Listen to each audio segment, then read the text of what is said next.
નમસ્કાર, હું છું રાધેશ બુદ્ધભટ્ટી અને આપ જોઈ રહ્યા છો the press of India news.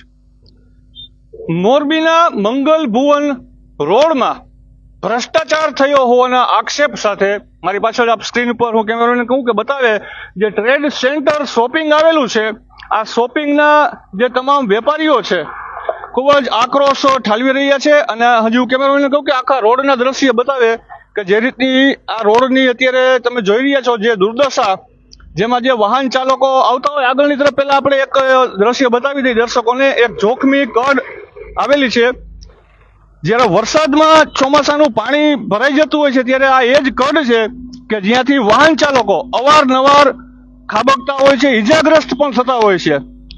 પરંતુ કહેવાય કે એક જાડી ચામડીનું તંત્રને લોકોની કોઈ જ પરવા જ નથી. જે રીતે આ રોડની હાલત અત્યારે આપ જોઈ રહ્યા છો, જેમાં ટ્રેડ સેન્ટરના આ તમામ વેપારીઓ અત્યારે હાલ આપણી સાથે વાતચીત કરશે અને પોતાનો આક્રોશ ઠાલવવા માંગી રહ્યા છે. તો આ રોડ કેટલા સમયથી બિસ્માર હાલતમાં છે અને શું સમગ્ર માહિતી છે, કેટલી વાર રજૂઆતો કરવામાં આવી છે. આપણી સાથે આ ઘણા બધા તમે જોઈ રહ્યા છો ટ્રેડ સેન્ટર શોપિંગના તમામ વેપારીઓ છે, જેમાં પરિચય આપી દો. સૌથી પહેલા ગ્રાહક સુરક્ષા મંડળના પ્રમુખ લાલજીભાઈ મહેતા પણ છે, તુલસી કોમ્પ્યુટરના પ્રતિકભાઈ છે. આપણે પ્રતિકભાઈથી શરૂઆત કરીએ. પ્રતિકભાઈ, આ દર્શકોને વિગત આપો કે આ કેટલા સમયથી આ રોડ અત્યારે બિસ્માર હાલતમાં છે, આપના દ્વારા શું લેખિત રજૂઆતો કરવામાં આવી છે, શું માહિતી છે? આ 2016 થી અહીંયા રોડ આ ખોદી નાખ્યો. પેલા તો રોડ સારો હતો, પણ પછી આ કોઈ મંજૂર થયો હશે એટલે આ રોડ ખોદી નાખ્યો છે. અને પછી ત્યારથી પછી કોઈ કરવા આવ્યું જ નથી. આમનામ જ રોડની હાલત છે. અને રોજના ઘણા લોકો આ જોલી જે કટ છે ને એમાં ઘણા લોકો પડે છે અહીંયા. અને આ મેઇન રોડ કહેવાય કે જે વીસી હાઈસ્કૂલના છોકરા અહીંથી નીકળે છે. અને કેમેરામેન કહો કે ક્લોઝઅપ થી દ્રશ્ય બતાવે. વીસી હાઈસ્કૂલ અહીંયા બાજુમાં જ છે. કલેક્ટર સાહેબનો બંગલો બી અહીંયા પાછળ અહીંયા બાજુમાં જ છે. અને ઘણા બધા સ્ટુડન્ટ અહીંથી નીકળે છે. નોટ કરવા જેવી બાબત છે, કલેક્ટરશ્રીનો બંગલો પણ આ અહીં જ છે આવેલો છે. અને તમે આ જે વાત સાંભળી રહ્યા છો કે અવારનવાર લેખિત રજૂઆતો છતાં હજુ પણ પરિણામ શૂન્ય છે. પ્રતિકભાઈ, રજૂઆતો પછી કઈ રિઝલ્ટ કેમ નથી મળ્યું? એ તો ખ્યાલ નથી. ઘણી વખત રજૂઆત કરી છે. ઘણી બધી વાર અમે નગરપાલિકામાં લેખિતમાં આપ્યું છે. અને અમારી પાસે અહીંયા એક કાગળ બી છે જે છેલ્લે અમે ગાંધીનગર સુધીમાં લેખિતમાં રજૂઆત આપી છે. નજીકથી દ્રશ્ય બતાવે, ગાંધીનગર સુધી લેખિતમાં આ વેપારીઓ દ્વારા રજૂઆતો કરવામાં આવી છે, પરંતુ હજી સુધી આ સમસ્યા ઠેરની ઠેર છે. કોઈ પણ જાતનું પરિણામ કહી શકાય તે જોવા નથી મળ્યું. બીજું કાંઈ કહેવા માંગશો? ના. આપણી સાથે અન્ય એક વ્યક્તિ છે ટ્રેડ સેન્ટરના. આપનું સૌથી પહેલા નામ કહેજો અને સમગ્ર પ્રશ્ન વિશે. હા, મારું નામ મહેશ ગોસાઈ છે. હું અહીંયા જ ઓફિસ ધરાવું છું. અને અમે આ રોડ લગભગ 2016થી જ ખોદીને મૂકી રાખેલો. ત્યાર પછી નવો રોડ બનેલો જ નથી, કેમ કે આપણે રહેવાસી પણ અહીંના છીએ. અને અમે છેલ્લે આ જે પીજી પોર્ટલમાં આ રીતે રજૂઆત કરેલી છે, એમાં છેલ્લે અમને ગાંધીનગરથી એવો જવાબ આવેલો છે કે આ જે રસ્તો છે એ ટેન્ડરની પ્રક્રિયા, એટલે કે આચારસંહિતા પૂર્ણ થયા પછી ટેન્ડરની પ્રક્રિયા હાથ ધરવામાં આવશે. એએસ અને ટીએસ મળી ગયેલા છે એવો અમને ગાંધીનગરથી જવાબ મળેલો છે. આપ જોઈ શકો છો એમાં સ્ક્રીન ઉપર. તો આ રોડ જે છે 2016માં ખોદેલો છે, ત્યાર પછી ક્યારેય પાસ કર્યો જ નથી, અથવા તો ઓન પેપર પાસ કરેલો હોય તો પણ પ્રેક્ટિકલ બનેલો નથી. એના માટે અમે આરટીએ પણ કરેલી છે, જેમાં 2016માં 88 રોડ ખોદેલા હોવાનું માહિતી મળી છે. અને 88 રોડ ખોદ્યા એમાં મહત્વની વાત એ છે કે રોડ ખોદવાથી 1,18,00,000 રૂપિયાની નગરપાલિકાને આવક થઈ છે, જે બહુ અતિશય ગંભીર બાબત છે અને વિચારવા જેવી બાબત છે કે જે અત્યાર સુધીમાં ક્યારેય પોસિબલ થયું નથી, અત્યારે પોસિબલ થયું છે. અને હાલમાં પણ અમે એ પણ આરટીએ કરેલી છે કે જે 88 રોડ તમે ખોદેલા છે તેમાંથી કેટલા રોડ વિકાસ હેઠળ બાકી છે એ પણ અમને આરટીએમાં માહિતી આપી. અમે માહિતી માગી છે, હજી સુધી અમને માહિતીનો જવાબ મળેલો નથી. તમારી માંગણી શું છે અત્યારે હાલ? અમારી માંગણી એવી છે કે આ રોડ જે છે એને પ્રેક્ટિકલ બનાવવામાં આવે અને એના જે કોઈ ગ્રેડિયન્ટ છે રોડના, કે જે ઢાળ છે એ લીગલી આપવામાં આવે, કે જેથી પાણીની સમસ્યા, પાણી ભરાવાની સમસ્યા ન થાય. કેમ કે અહીંયા સ્કૂલ કોલેજના વ્યક્તિઓની અવરજવર, લેડીઝોની અવરજવર મોડી રાત્રિ સુધી રહે છે. અને અહીંયા ગમે ત્યારે અંધારામાં માણસો પડી જાય, ચાલુ વાહને માણસો પડી જાય એવી ઘટનાઓ બને છે. આ ઘટનાઓ અટકાવવા માટે આ રોડ બનાવવો ખૂબ જ જરૂરી છે. ખૂબ જ અગત્યની વાત કહેવાય, કારણ કે આ એ જ રોડ છે કે જ્યાં અવારનવાર વાહન ચાલકો પડતા હોય છે. અને આ એ જ લોકો છે કે જેમને મદદ કરીને આવા લોકોને ઊભા કરતા હોય છે. ઘણા બધા ઈજાગ્રસ્ત પણ થતા હોય છે. આપણે અત્યારે ગ્રાહક સુરક્ષા મંડળના પ્રમુખ લાલજીભાઈ પણ આપણી સાથે છે. લાલજીભાઈ સાથે પણ વાતચીત. લાલજીભાઈ, આટલા વર્ષોથી આ પ્રશ્નો છે, આટલી રજૂઆતો છે, શું કહેશો તમે? 2016થી આ ખોદી નાખ્યો છે. હવે આની અંદર 150 ઓફિસ છે, જેની અંદર કોમ્પ્યુટર ક્લાસ છે, શિક્ષણ ક્લાસ છે, વકીલો બેસે છે, નોટરી બેસે છે. એટલે આગળ છે એ શ્રમજીવી અને મધ્યમ વર્ગના લોકો માટે નાસ્તાની વસ્તુ છે. ચોમાસામાં પરિસ્થિતિ થાય છે કે VCI સ્કૂલ અને ગર્લ્સ સ્કૂલ અને મિડલ સ્કૂલ લગભગ 3000 છોકરાનું છે 10th. હવે એની અંદર જે આમાં નીકળે છે ચોમાસામાં લગભગ પડે છે. એટલે આ ખોદીને રાખ્યો છે થયો નથી, અગર તો એના ચોપડે બનેલો છે કે નહીં એની કાંઈ પૂરી ખાતરી નથી. આમ નામ ખોદીને રાખ્યો હોય તો પછી 2016થી આજ કેટલા વર્ષો થયા.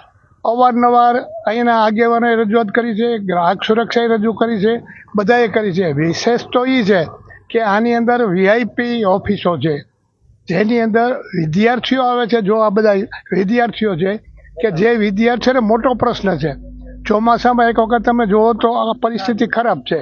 તો એ બાબતની અંદર અમારી માગણી છે કે આને ચોમાસા પહેલાં કરે અને આ ખોદી નાખ્યો છે 2016થી ખોદેલો શા માટે છે એની પણ તપાસ કરે. કારણ કે શું છે એ કોને ખબર, ભરેલ નારિયેલ જેવું છે. તો એક વસ્તુ છે કે ચોમાસા પહેલાં આ રોડ બની જાય, વિદ્યાર્થીઓની, દીકરીઓની અને ઓફિસમાં બેઠેલા સૌની સલામતી રહે. કારણ કે અહીંથી નીકળવું બહુ જોખમ છે. ક્યારેક ક્યારેક એવી પરિસ્થિતિ થાય છે કે માણસ પડે છે, એને લઈ જવા પડે છે. એકલી છોકરી હોય ને પડી જાય તો કેટલી તકલીફ થાય. એટલે આ VCI સ્કૂલના છોકરા, ગર્લ્સ સ્કૂલ, મિડલ સ્કૂલ અને આજુબાજુના જે બેસે છે, અચ્છા રિક્ષાવાળા પણ અહીંયા છે, ગેરેજવાળા, એને રિપેરિંગ કામ હાલતું હોય એ બિચારા શું કરે. આગળ જાઓ તો તમને 2 લારી છે, ત્યાં ભૂંગળા બટાટા જેની અંદર મધ્યમ વર્ગ અને સામાન્ય વર્ગ ખાવા આવે છે, અને બાજુમાં ગટર એમને ચાલુ હોય છે. તો પરિસ્થિતિ છે કે આ રોડ તાત્કાલિક ચોમાસા પહેલાં બને. ઘણી રજૂઆત કરી પણ બેરા કાને કાંઈ સંભળાતી નથી એવું અમને લાગી રહ્યું છે. બેહરા કાને કોઈ સાચી વાત તો સંભળાતી નથી, અથવા તો સંભળાય છે પરંતુ દરકાર ચાઈને લેવામાં આવતી નથી તેવો આક્ષેપ અહીંના જે વેપારીઓ છે તેમના દ્વારા હાલ કરવામાં આવી રહ્યો છે. એક તસવીર છે લાઈવમાં આપણે દર્શકોને બતાવીશું કે ચોમાસામાં શું પરિસ્થિતિ હોય છે.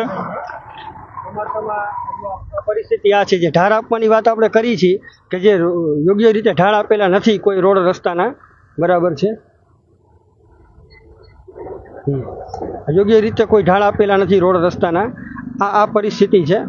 અને આના માટે જે અમે 88 રોડની જે વાત કરી છે કે રોડ ખોદેલા છે, તો એની ટેન્ડરની કોપી પણ અમે માંગી છે નગરપાલિકા પાસે. નગરપાલિકા પાસે અત્યારે હાલ કોઈ પૂરતો જવાબ નથી, એટલે અમે જિલ્લા કલેક્ટરમાં એવી રજૂઆત કરેલી છે કે જે રસ્તાઓ જેની નગરપાલિકાને ખુદને ખબર નથી કે આ રસ્તો એની સંખ્યા શું છે, એની લંબાઈ પહોળાઈ શું છે, નગરપાલિકા પાસેથી એ માહિતી મેળવવી અને જે રોડ રસ્તા બાકી છે એના માટે પણ અમે જિલ્લા કલેક્ટર સાહેબને રજૂઆત કરેલી છે કે એને કલમ 258 હેઠળ સ્ટોપ કરી દેવા, કે જે તમે ટેન્ડર પાસ કરેલું છે પણ પ્રેક્ટિકલ બનેલો નથી, તો જ્યાં સુધી જે કોઈ રકમ મ્યુનિસિપલ એક્ટ 1963ની કલમ મુજબ કલમ 258 મુજબ જે વ્યક્તિની પાસે રકમ જમા પડી છે, રકમ એની પાસેથી લઈ અને જે ટેન્ડર બાકી છે તમામ ટેન્ડરની પ્રક્રિયા ફરીથી રાજ્ય સરકાર હાથ ધરે એવી અમે જિલ્લા કલેક્ટર સાહેબને વિનંતી કરેલી છે લેખિતમાં. ઘણી બધી લેખિત રજૂઆતો, માંગણીઓ છે, છતાં પણ જે આ રોડ આપ દ્રશ્ય કેમેરામેનને કહું કે આ બાજુ દ્રશ્ય બતાવે અને પાછળ આ સાઈડ પણ દ્રશ્ય બતાવે કે જે અત્યારે આ દુર્દશા આપ જોઈ રહ્યા છો, મગરની પીઠ જેવો કહી શકાય તેવો આ રસ્તો અત્યારે હાલ જોવા મળી રહ્યો છે. આ એ જ રોડ રસ્તો છે, મંગલ ભુવન રોડ નામથી આ જાણીતો છે. ઘણી બધી સમસ્યા આ રસ્તાને લઈને લોકોમાં જોવા મળી રહી છે. લોકો પારાવાર હાલાકીનો જ્યારે સામનો કરી રહ્યા છે ત્યારે જે પ્રશાસન, જે તંત્ર છે તે ગાંધારીની ભૂમિકામાં જોવા મળી રહ્યું છે. આપણી સાથે ઘણા બધા જે વિદ્યાર્થીઓ અહીં અભ્યાસ કરે છે, આપણે એમના નામ પૂછીએ ને કેટલા સમયથી અહીં આવે છે અને કેવી તકલીફ પડે છે આપણે એમને પણ પૂછીએ. તમારું નામ શું? સાબિર. કેટલા સમયથી અહીં આવો છો ભણવા? 15 દી થયા. આ રોડના હિસાબે કેવી તકલીફ પડે? વધારે પડે. શું નામ તારું? ઋષિ. અહીંયા મારે મહિનો થઈ ગયો છે આ રસ્તે આવું છું. અહીંયા 2 વાર પડેલો છું આ રસ્તા પણ, કારણ કે અહીંયા ખાડા છે એટલે. 2 વાર આ વિદ્યાર્થી પડેલો છે કારણ કે અહીં ખાડા છે. આ ખાડા જો સામાન્ય લોકો જોઈ શકતા હોય, મીડિયાના માધ્યમથી હજારો લોકોને અમે બતાવી શકતા હોય, તો અમારો સીધો સવાલ છે કે મોરબીનું નિંભર વહીવટી તંત્રને આ રોડ રસ્તો કેમ નથી દેખાતો? આ એક અમારો મહત્વપૂર્ણ સવાલ છે. હવે આપણી સાથે ઘણા બધા વિદ્યાર્થીઓ તો છે. હવે આ ટ્રેડ સેન્ટરના તમને દ્રશ્ય બતાવી કે આ એક સારું અને કહી શકાય કે બહુ સારી ઓફિસો જેને કહેવાય કે જે સારા ઉદ્યોગપતિઓ છે તેમની ઓફિસો આ ટ્રેડ સેન્ટરમાં આવેલી છે. વિદ્યાર્થીઓ ભણી પણ રહ્યા છે અને ઘણા બધા સામાજિક સેવાભાવી સંસ્થાઓ સાથે જોડાયેલા અગ્રણીઓ પણ આ ઓફિસમાં અહીં ઓફિસો લઈને પોતાનું કાર્ય કરી રહ્યા છે. આ રોડ રસ્તાને લઈને આપ જોઈ રહ્યા છો કે જે અત્યારે દ્રશ્ય હું કેમેરામેનને કહું હજી આ બાજુ દ્રશ્ય આગળ જાય આપણે બતાવી કે આ તમે જુઓ છો કે રીતસર મગરની પીઠ જેવો રસ્તો છેલ્લા ઘણા સમયથી વર્ષોથી આ રોડ આવો ને આવો છે. ખોદકામ થઈ ગયા બાદ મૂકી દીધો છે અને હજી સુધી પણ કોઈ પણ જાતની તંત્ર દ્વારા કાર્યવાહી કરવામાં નથી આવી.